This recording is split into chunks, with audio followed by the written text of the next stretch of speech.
நிம்மதியை கெடுக்கும் கோபமும் நோய்தான். கோபத்தை குறைக்க சில எளிய பயனுள்ள தகவல்கள். நம்மில் பெரும்பாலானோருக்கு பிரச்சனையே கோபம்தான். கோபத்தின் மன உளைச்சல், தலைவலி, கவலை போன்ற பிரச்சனைகளை சிக்கி தவிக்கிறோம்.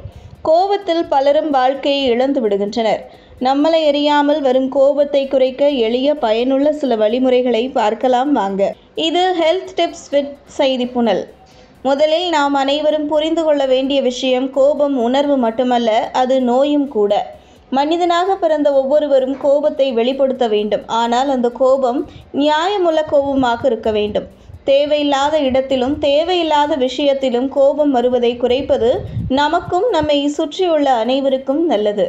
கோபத்தை குறைக்க முதலில் செய்ய வேண்டியவை, உங்களுக்கு எப்போதெல்லாம் கோபம் வருகிறதோ அப்போதெல்லாம் ஆழமாக மூச்சு இழுத்து விடுவது.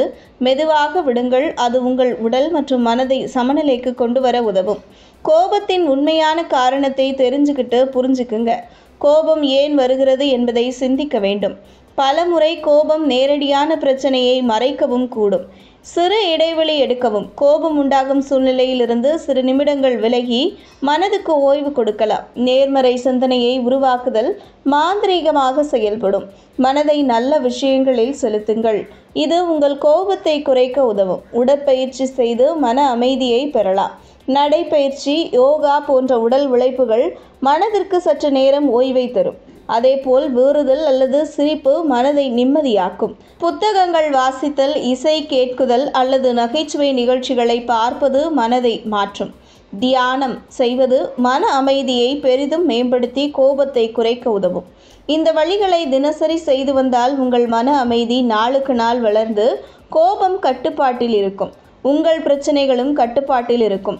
மகிழ்ச்சி உங்கள் உள்ளங்களிலும் இல்லங்களிலும் பரவும். இது போன்ற பயனுள்ள தகவல்களை தெரிந்து கொள்ள செய்தி புனலுடன் இணைந்திடுங்கள்.